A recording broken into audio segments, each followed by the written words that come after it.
بسم اللہ الرحمن الرحیم۔ شروع کرتا ہوں اللہ کے پاک نام سے جو بہت بڑا مہربان نہایت رحم والا ہے۔ دیکھتی آنکھوں اور سنتے کانوں کو السلام علیکم، بہنوں، بھائیوں، دوستوں اور بزرگوں۔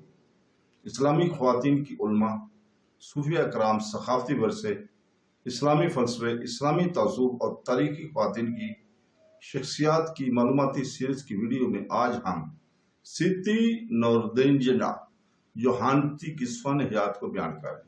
ایک ممتاز انڈونیشین اسلامی اسکالر، ماہر تعلیم اور خواتین کی حقوق کی علمبردار ہیں، جنہیں اسلامی فکر، تعلیم اور سماجی اصلاحات میں ان کے تعاون کے لیے بڑے پیمانے پر عزت دی جاتی ہے۔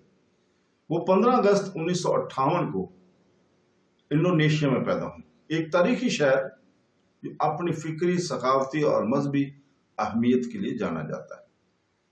اسلامی تنظیموں کے ساتھ مضبوط تعلقات کے ساتھ ایک متقی مسلم خواتین میں پرورش پائی۔ ان کی پرورش ایسے ماحول میں ہوئی جو مذہبی، تعلیم اور سماجی ذمہ داری دونوں کی اہمیت دیتا ہے۔ چھوٹی عمر میں ہی وہ محمدیہ اور عشق کے خواتین کے شعبے عیسیہ میں سرگرم عمل رہیں، جو بعد میں اسلامی قیادت اور خواتین کی بااختیار بنانے اور ان کی تاحیات کام کی بنیاد بن گئی۔ ان کا علمی سفر مذہبی تعلیم سے گہری وابستگی کے ساتھ شروع ہوا۔ انہوں نے انڈونیشیا کے اعلیٰ تعلیم اداروں میں سے ایک کے ممتاز یونیورسٹی میں اعلیٰ تعلیم حاصل کی۔ وہاں انہوں نے سماجی اور سیاسی علوم کی تعلیم حاصل کی اور بالآخر سماجیات میں ماسٹر کی ڈگری حاصل کی۔ ان کی تعلیمی توجہ سماجی تبدیلی اور انصاف کے لیے، خاص طور پر مسلم معاشروں میں خواتین کے لیے ان کے جذبے سے تشکیل پائی۔ اپنے پورے کیریئر کے دوران انہوں نے صنفی مساوات، انسانی وقار اور کمیونٹی کی ترقی کی وکالت کے لیے اسلامی اصولوں کو استعمال کرتے ہوئے تعلیمی فضیلت کو فعالیت کے ساتھ جوڑ دیا۔ انہوں نے مطالعہ کرنے اور بین الاقوامی فورمز میں حصہ لینے میں بھی وقت گزارا، جہاں انہوں نے انڈونیشیائی مسلم خواتین کی آواز کی نمائندگی کی اور اسلام اور خواتین کے حقوق کے بارے میں عالمی گفتگو کو تشکیل دینے میں مدد دی۔ اس وقت قومی شہریت حاصل ہوئی جب وہ 2015 میں محمدیہ کی خواتین ونگ عائشہ کے جینٹس وومینز بنی۔ اپنی ہدایات کے تحت عائشہ نے خواتین کی تعلیمی، تولیدی، صحت، زچگی دیکھ بھال، غربت کے خاتمے اور مذہبی خواندگی سے متعلق اپنے پروگراموں کو مضبوط کیا۔ انہوں نے اس بات پر زور دیا کہ اسلام کی جب صحیح تشریح کی جائے تو یہ ہمدردی اور انصاف کا عقیدہ ہے جو خواتین کے حقوق اور وقار کو برقرار رکھتا ہے۔ ان کی اسکالرشپ میں اکثر اسلامی تعلیمات کی دوبارہ تشریح شامل ہوتی ہے تاکہ ان خواتین کی کردار کو نہ صرف خاندانی زندگی میں بلکہ عوامی، فکری اور سیاسی شعبوں میں بھی فروغ دیا جا سکے۔ اسلامی حقوق انسان کے بارے میں ان کا نقطہ نظر قرآنی اقتدار پر گہرا ہے۔ انہوں نے اتحاد، آزاد استدلال اور اسلامی نصوص کے تنقیدی مطالعہ کی وکالت کی، خواتین کو پسماندہ کرنے والی پدرانہ تشریحات کو مسترد کیا۔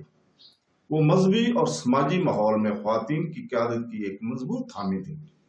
یہ دلیل دی جاتی ہے کہ اسلام مردوں اور عورتوں دونوں کو مشترکہ بھلائی کے لیے مل کر کام کرنے کی ترغیب دیتا ہے۔ اس کا کام خاص طور پر اس خیال کو فروغ دینے میں اثر انداز تھا کہ مسلم خواتین اپنی کمیونٹی میں اسکالرز، لیڈرز اور تبدیلی کی ایجنٹ بن سکتی ہیں اور ہونی چاہیے۔ انہوں نے اپنے کام کے علاوہ انڈونیشیا کی سول سوسائٹی میں سرگرم عمل رہی۔ امن، تعلیم اور بین المذاہب اتحاد NGOs سماجی انصاف کو فروغ دینے کے لیے اور حکومتی اداروں کے ساتھ کام کر رہی تھی۔ ان کی عوامی موجودگی اور اخلاقی قیادت نے انہیں وسیع پیمانے پر عزت حاصل کی تھی، جس سے وہ جنوب مشرقی ایشیا اور اس سے باہر کی بہت سی نوجوان مسلم خواتین کے لیے ایک رول ماڈل بن گئی۔ انہوں نے لیکچرز، تحریروں اور قیادت نے انڈونیشیا کے مذہبی اور تعلیمی منظرنامے پر گہرا اثر چھوڑا۔ ابھی تک وہ تاحیات ہیں اور اپنے کام پر مرکوز ہیں۔ تو دوستو، ان کے مذہبی اور تعلیمی حلقوں میں ایک سرگرم شخصیت کے طور پر بدستور موجود ہے، اس لیے کوئی مزار نہیں بنایا گیا اور نہ ہی ایسا کوئی اقدام اٹھایا گیا۔ اس کے جاری میراث پتھر یا سنگ مرمر نہیں ہے، لیکن متحرک پروگراموں، اسکولوں اور کمیونٹی نیٹ ورکس میں ان نے ترقی میں مدد کی۔